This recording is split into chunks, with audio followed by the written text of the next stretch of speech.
I'm going to show you today how we're helping some of our customers get that snow off their roof. From the ground, I might add.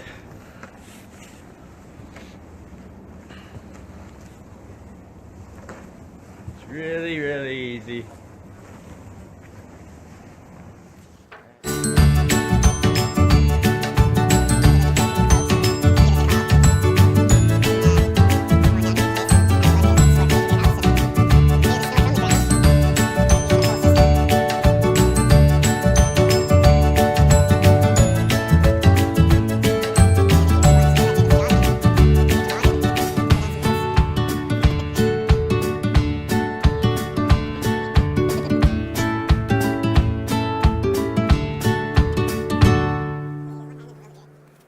One-handed. Look at that skill.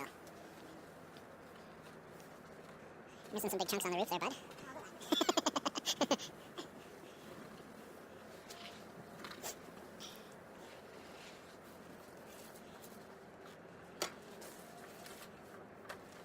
You're worried about your eaves getting clogged up by all the snow? This is a really quick way on dealing with it. It's supposed to snow again on Wednesday, so something to look forward to.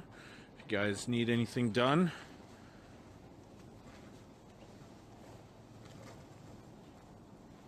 we can do that for you.